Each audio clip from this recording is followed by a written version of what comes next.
Hello guys, welcome back to Tandraj সাজাবো যতনে কাটোয়া। আমি তন্দ্রা চক্রবর্তী। প্রতি শুক্রবারের মতন আজকেও একটা বড় ভিডিও নিয়ে এসেছি। সেখানে আজকে একটু সানস্ক্রিন নিয়ে সচেতনতামূলক কিছু কথা বলবো। যাদের ভালো লাগবে তারা অতি অবশ্য আমাদের চ্যানেল সাবস্ক্রাইব করবেন এবং লাইক কমেন্ট শেয়ার করবেন। আপনাদের কমেন্টস অত্যন্ত মূল্যবান। চাইলে আপনারা আমাদের Facebook page Tandraj makeup designing and beauty salon কাটোয়াতেও ফলো করতে পারেন। আমাদের ইনস্টাগ্রাম হ্যান্ডেল পি চক্রবর্তী ওয়ানেও আপনারা ফলো করতে পারেন।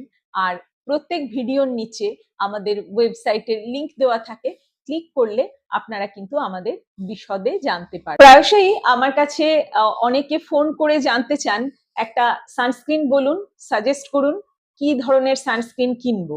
তো আমি প্রত্যেককেই বলি আমার কাছে এসে দেখা করতে একবার, কেননা ওভার টেলিফোন তার স্কিন টাইপ কেমন বা তার সান এক্সপোজার কতটা সময় তিনি বাইরে থাকেন, কোনো সমস্যা আছে কিনা, এগুলো না জেনে সাধারণত সাজেস্ট করি না এবং রেকমেন্ড করব কেউই যেন সেভাবে সাজেশন না দেন, কেননা সেটা ঠিক উচিত না।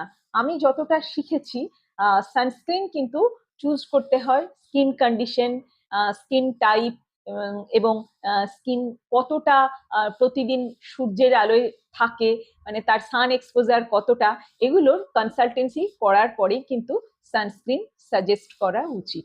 সানস্ক্রিন সম্বন্ধে আমি কিন্তু আমার প্রত্যেকটা পোস্টেই বলি, স্কিন কেয়ারের মধ্যে এটা কিন্তু ভীষণই ইম্পর্টেন্ট। এই বর্তমান সময়ে তো খুবই জরুরি, এবং সেটা খুব ছোট বয়সের মানুষ থেকে একদম বয়স্কদের পর্যন্ত প্রত্যেকেরই সানস্ক্রিন কিন্তু খুব জরুরি। সূর্য উঠেছে দিনের বেলা মানেই কিন্তু সানস্ক্রিন লাগবে, এটা এক নম্বর কথা। এবং ফার্স্টেই যেটা বলবো, সিটিএম তো করতেই হবে, মানে হাইজিন। আমি সবসময় বলি ক্লেনজিং, টোনিং, ময়েশ্চারাইজেশন হচ্ছে নারিশমেন্ট। এটা করার পর দিনের বেলা ঘুম থেকে ওঠার পরেই কিন্তু সানস্ক্রিন লাগানো অত্যন্ত জরুরি। এবার সানস্ক্রিন নিয়ে তিনটে বিষয় আমি খুবই বলবো খেয়াল রাখতে। একটা হচ্ছে এসপিএফ, সান প্রোটেকশন ফ্যাক্টর, যেখানে SPF 1 আপনাকে 10 মিনিট প্রোটেকশন দেয়। মানে SPF 50 যদি হয় তো 10 × 50 মানে 500 মিনিটস, 500 মিনিট আপনাকে প্রোটেকশন দেবে। এবং আমাদের দেশের আবহাওয়ায় এই SPF 50 কিন্তু ম্যাক্সিমাম, তার উপরে খুব কিন্তু জরুরি নয়। বাকিটা অনেকটাই মার্কেটিং এর মধ্যে পড়ে, বলতে অসুবিধে নেই।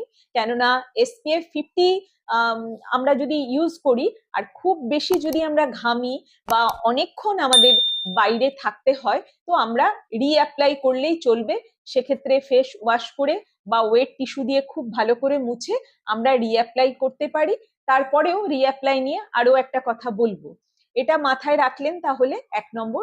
2 নম্বর হচ্ছে আরেকটা জিনিস দেখবেন, TPA, যেটা হচ্ছে ট্যান প্রোটেক্টিং ইন্ডেক্স, মানে এতে কতটা ট্যানিং থেকে আপনাকে বাঁচাবে। এটা দেখবেন অনেক সময় প্লাস প্লাস প্লাস, এরকম 3টে 4টে প্লাস প্লাস প্লাস প্লাস থাকে।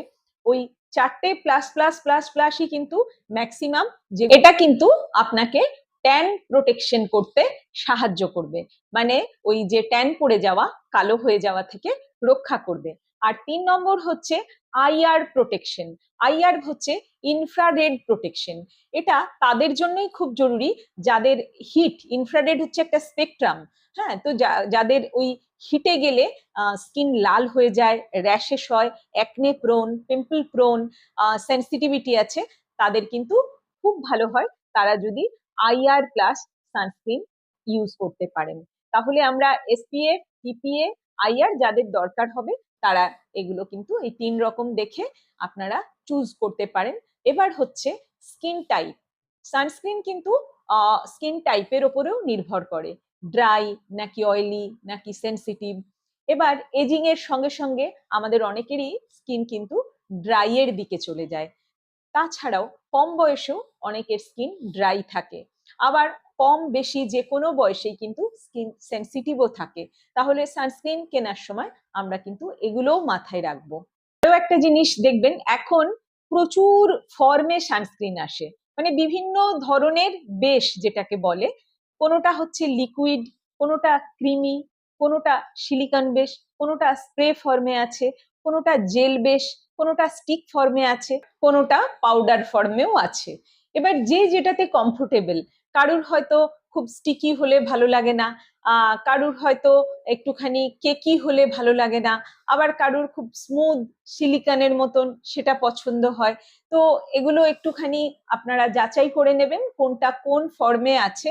জেনারেলি যাদের খুব অয়েলি স্কিন তাদের রেকমেন্ড করব একটু লিকুইড ওয়াটার বেস সানস্ক্রিন গুলো নিতে, তাহলে তাদের আর ওই প্যাচপেচে ভাবটাও হয় না। আর যাদের খুব ড্রাই স্কিন তারা ওই ক্রিম ফর্মে বা সিলিকন বেস যেগুলো সেগুলোও নিতে পারেন।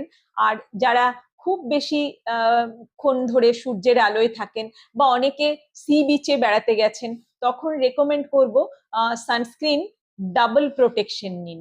একটা হয়তো নিলেন ক্রিম বা লিকুইড বা স্প্রে যে কোনো ফর্মে, আর ওপরে পাউডার ফর্ম দিয়ে লক করে দিন।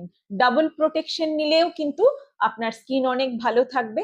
আর খুব বেশি যখন আপনি সূর্যের আলোয় থাকবেন তখন ওই ক্লেনজিং টোনিং এর পরেই ডাবল কোট সানস্ক্রিন দিয়ে নেবেন। সেই ক্ষেত্রে ময়েশ্চারাইজার না দিলেও চলবে, কেননা অনেক সময় প্রচন্ড সূর্যের তাপে অনেকের ভীষণ রকমের ঘাম হয়, তো সেই ক্ষেত্রে হয়তো ময়েশ্চারাইজার না দিলেও চলবে।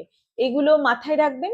আর যদি ওই যে বললাম এর আগে যে আরেকবার বলবো, সেটা হচ্ছে অনেক সময় হয়তো আপনার মুখ ধোয়ার মতন পরিস্থিতি নেই বা আপনার কাছে ওয়েট টিস্যু নেই, সেই ক্ষেত্রে আপনাকে রিঅ্যাপ্লাই করতে হলে পাউডার ফর্মে আপনি একবার করে নিতে পারেন, অথবা স্টিক ফর্মেও করতে পারেন। হ্যান্ডকারচিপ থাকলে হালকা করে একটু সেবাম গুলো হালকা মুছে আপনি স্টিক ফর্মে বা পাউডার ফর্মে সানস্ক্রিন কিন্তু ইউজ করতে পারেন।